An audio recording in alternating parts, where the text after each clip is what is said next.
Me and my mom used to have these walks after dinner in our made at home. And I said, I'm thinking I should just take a job. But then my mom said one thing that तुम्हें तो नौकरी देने वाला बनना चाहिए, तुम्हें नौकरी लेने की क्यों सोच रहे हो? You do what you want, but you should be somebody who will give jobs to people. You don't have to take jobs from people.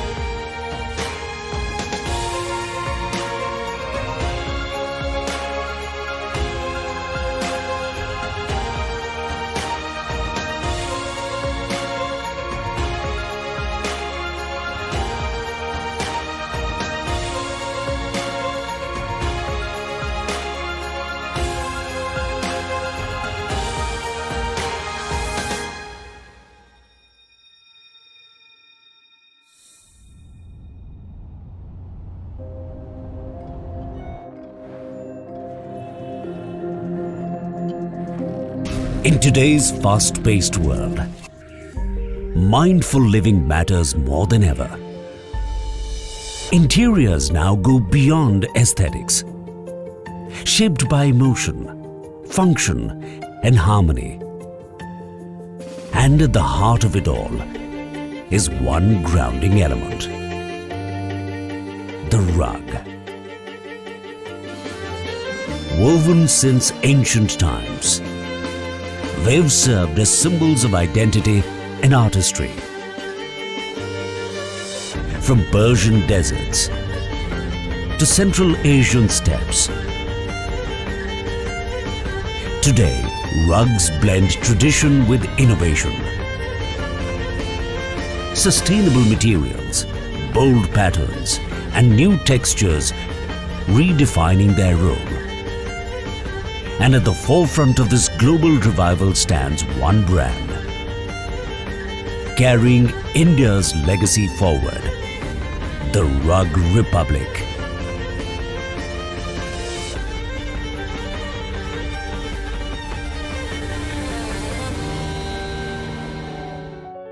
The journey of Sharda Exports,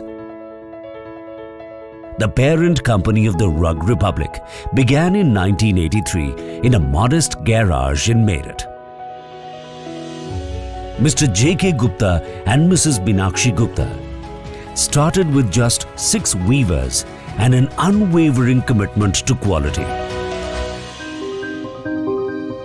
So our family business was really cold storages and ice factories.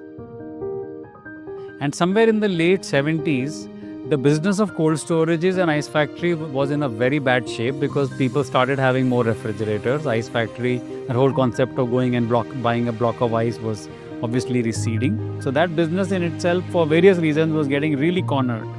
So our parents needed to do something else. But we had this larger compound. Cold storage is a larger compound. Our home and cold storage in Meerut was a couple of acres. So one of my aunts, one of my uncles was in the carpet export business in Delhi, and they said to my parents, if you can make it, since you have the space, we'll help you to export it, we'll become your customer. So that's how 1983-84, our first few looms were set up in our garage and our cow shed. I was in class 10 when it really got started.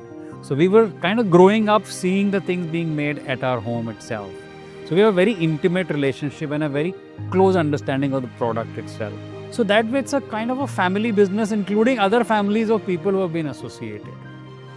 So in the next 6-7 years, while I personally was at IIT Roorkee and then I was doing my business school at FMS Delhi, our parents, through their hard work, and my brother, he was also around, he also contributed a lot towards handling, account side or handling some of the factory side. So by late 80s, early 90s, the business had found its feet. It was supporting manufacturing for other exporters in Delhi. Very small turnover, about 30 odd people in all. But the seed had germinated. By the 1990s, the company had entered the global stage. showcasing at Domotex, Hanover, and becoming one of India's first rug exporters to earn ISO 9001 and 14001 certifications. The early 2000s saw bold diversification. From bath rugs in 2001 to a leather collection in 2003. By 2005, Sharda had become India's one of the leading carpet exporters. Initially, we were supplying basically white label product to the rest of the world. So for the next about 20 years, that's what we did till about 2011-12. So like in any journey of a family business or a manufacturing business, the final holy grail of that is to create a brand, right? So you are a white label manufacturer, but then gradually in terms of value addition, in terms of flexibility, in terms of having the confidence to create your own collections, to sell under your own label. So that transition happened somewhere around 2011 and 12. 2012 is when we came up with this name, the Rug Republic, to say that this will be a collection which is available under our brand to a global audience, because by that time we already had customers in more than 85 countries. Then we went out from the realm of a classic Indian exporter of handmade goods without any B2C presence at all, versus being a player which can offer you both solutions. Not only offering solutions, but actually it's a huge amount of learning when you are suddenly facing the direct consumer yourself. So that also added value to our offering, that added knowledge to how we should handle the business, how we should handle the branding, how do our customers handle branding, what do they want from us, does that really work for them? So I think all of those things really helped, and they help till today a lot. Nestled in the heart of Meerut's Rethani industrial area, just 50 kilometers from Delhi, stands the flagship manufacturing facility of Sharda Exports, the creative engine behind the Rug Republic. So our company is actually known to make new things, new textures, innovations every day. And for that, it takes a lot of effort from our sides, our design team, our sample development team. So we go to any extent. We travel a lot. We travel to the remotest of the village to get ideas. We are in close conversations with our artisan communities. We get design ideas from them. We curate them in our labs, in our design studios. We come up with new ideas every day, and it's a whole lot of holistic approach. Each rug begins in the design studio, inspired by global cultures and translated into patterns by skilled designers. These designs become a visual script for master weavers, who bring them to life knot by knot, using age-old techniques and wooden looms, a meditative process that can take weeks or months. Once woven, the rug is carefully sheared by hand or machine to shape its texture. It's then washed and sun-dried on open terraces where water and light reveal its true colors. The final touches, binding, latexing and rigorous quality checks uphold the high standards of Sharda Exports. Only then does a rug earn its name, the Rug Republic. Look, the business exists because of the artisanal nature of the product. So there are many markets which do a very large-scale manufacturing of machine-made product, whether it's Turkey, whether it's Egypt, whether it's even US and Europe. Belgium used to be, now moved to Turkey. So the competitive advantage of India as a source lies in the handmade side, because A, there are craftspeople, B, the cost of labor is manageable, and the result is objectively very, very interesting, especially at the higher price points. You know, the charm of that product, even though machine-made rugs have become very close to the looks of a handmade thing, but still you can see that it's a very different vibe. So the more upscale decorators, the more upscale brands, they still value a lot in terms of how a product comes out when it's handmade. There is a quiet dignity in watching a legacy evolve. as the past seamlessly gives way to a promising future. This is the moment Sharda Exports finds itself in today. What began as a dream in the hands of grandparents and was shaped into a thriving enterprise by their son is now guided by the next generation. At the forefront is Raghav Gupta, a third-generation entrepreneur at the Sharda Exports.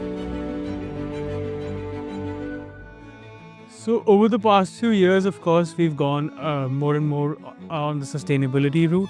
In fact, a few years ago, we even shut down our own dyeing plant. And that's not to say we do zero colors. Of course, we do dye some colors. But the Rug Republic as a brand and its own offerings is very much natural yarns, undyed yarns, neutral colors, minimalistic design. So, the design element of this business is the real differentiator, because there are about 4,000 exporters of carpets in India. A lot of them have wonderful product. A lot of them are several generations into rug making. And I absolutely salute their craft.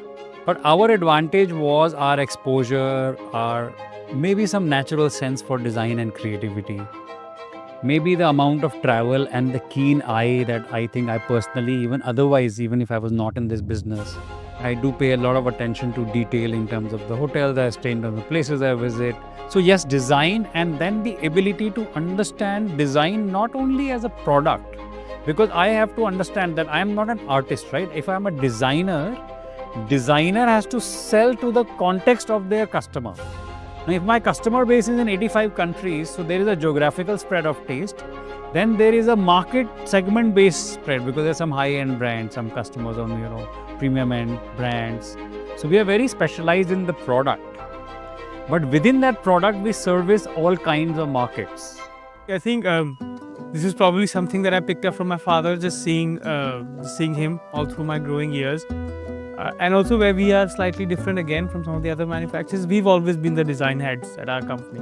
Of course, we do have professional designers, but the design leadership has always come from us. And we get inspired by everything, right? So it can be a lot of travel. So all of us are travel junkies. We're constantly picking up ideas. So it's always, I think, when you go through life with your eyes wide open, and inspiration is everywhere. Our core philosophies are very much based in Scandinavian ideas, and I think that's why we are an especially fascinating brand compared to some of the other manufacturers in the country, because when you look at us and you look at our design language, it doesn't scream Indian rug brand, but it is, right? It is fully handmade. It is the same techniques that were being used over 100 years ago. We pay a lot of attention to our catalogs and showroom, the way it's set up. It's very avant-garde in the Indian context specifically. So we get a lot of brilliant minds to visit us in a year. Finest brains in the business, finest designers of the business visit us. And each interaction is a learning, because these are the people who are front and center in the marketplace. They are coming to your showroom, you're having a whole day with them or half a day with them, you're interacting on product.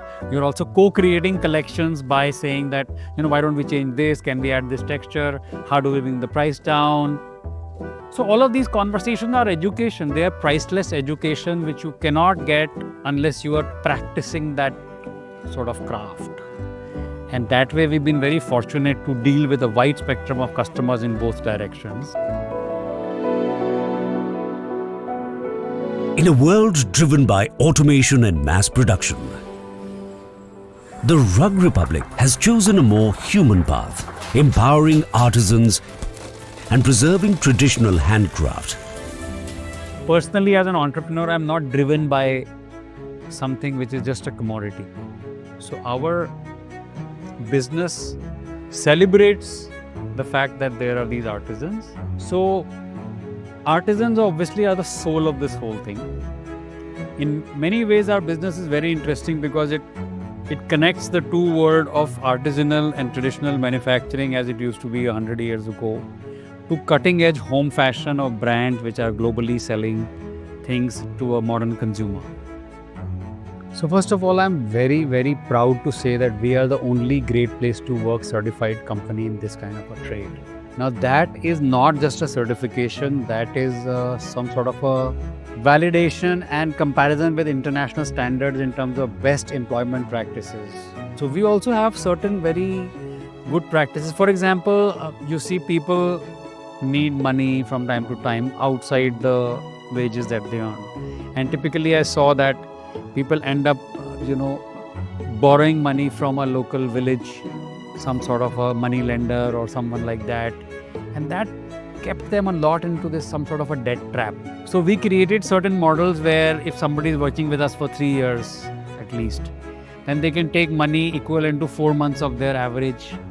So an average worker can easily get 50, 60,000, 100,000 rupees without too much fuss. It's almost like an auto approval model. So those things we sort of integrate into our business practices. From a staff perspective also, their loyalty bonuses, their performance bonuses. There's a very transparent model of incentives, which is either a point-based system or a percentage-based system if you are selling or you're cost saving, etc., etc.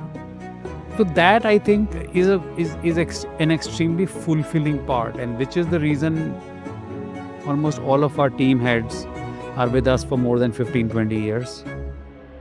In an age where homes are an extension of the soul, shaped by memory and global inspiration, the Rug Republic stands as India's leading name in contemporary interior design.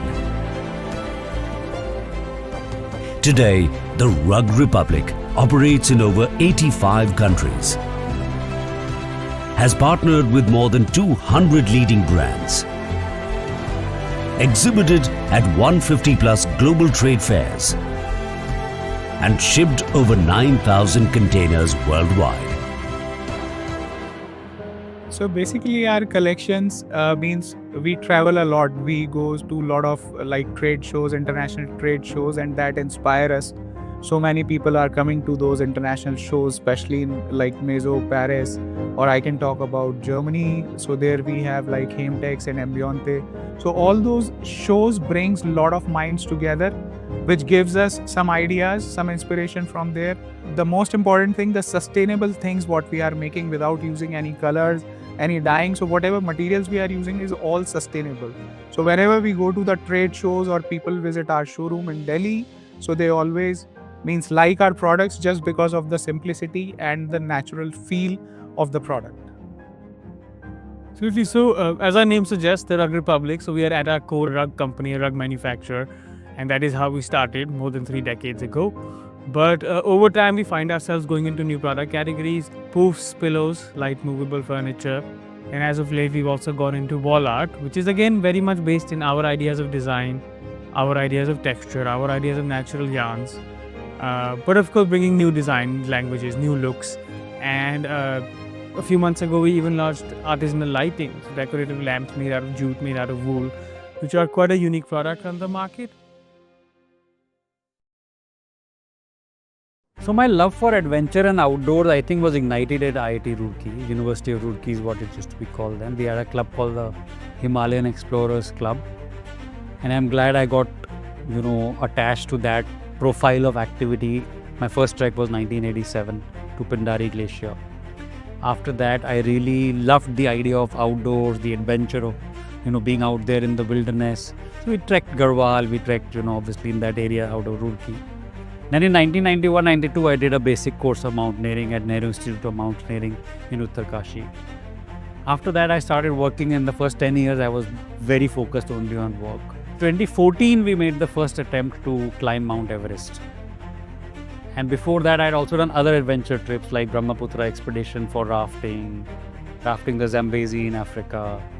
So my drive became wilderness, nature, and extremely remote locations, which were very inspiring, which were very fulfilling in terms of just the beauty. As I mentioned, that also plugs into my thinking around sustainability, because I think I have seen such pretty places, such pristine places, that you want to do something that you can do to be able to preserve that beautiful planet that we actually inherited. And then in 2019, I went back to Mount Everest to make it one more try. I turned 50 in 2019. I said, I'm not turning any younger, I'm not going to get any younger. And that interest was that ability to challenge yourself and to see what you can do and to experience and learn from that final limit of endurance test that a human being can actually go through. That was a very, very beautiful and a transformational experience in many ways. I learned a lot through that experience, through observing other people, both success and failures. And after I came back in 2019, 2020, I wrote this book called The 7 Lessons from Everest. After I wrote the book, I realized that the broad-based application of those 7 lessons is not only in adventure or in difficult, it is actually applicable to life goals, to anything which is a challenge or very important, whether you are a mother raising a child, you are a student handling competitive exams, or you are a businessman running a business. The basic formula, if you like, or the basic infra of how to break down a challenge into smaller parts, how to deal with it so that the final conclusion is, favorable. Those things are common traits. So that those lessons then became also a corporate training tool by a consulting company in Gujarat. It's called the Mission Everest program, which a lot of corporates actually have done and they're doing even now. So yeah, overall, I think I have some stories and some ideas to share, and I do try to do that as soon as and wherever I can. The idea has always been to kind of transition the Rug Republic into a home brand. Maybe not, full-scale furniture and those things, but again, like I said, we'll hold a ball of yarn in my hand and think to myself, where else can I put this, right? And that's how we started with wall art. That's how we started with lighting. And thankfully, I've always been empowered to do that, like by my father, by the other senior people in the company. So we've always had that kind of atmosphere in the company where new ideas have always been welcome.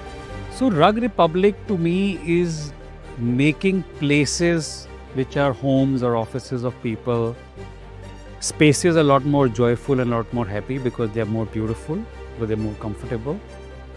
It is a way of making people's homes beautiful and therefore disseminating happiness and comfort to a large number of people while generating a lot of employment for thousands of people on this side and encouraging manufacturing practices and consumption practices which help our ecology, our planet Earth, and the creativity is very, very fulfilling. And the result of that creativity, whether it's for employees, for workers, for consumers, for the design world, it's a lot of positive feeling. And to me, enhancing that positive feeling for the world and for me is what Rug Republic is all about. As the threads of tradition and innovation weave ever tighter, the Rug Republic stands not just as a brand, but as a living testament to what thoughtful design can achieve. From a family's dream born in the looms of India to homes across 85 countries. And as the world changes, the Rug Republic will continue to adapt, create, and inspire with designs that speak, craft that endures, and a vision that always looks forward. This is not the end. This is just the next chapter.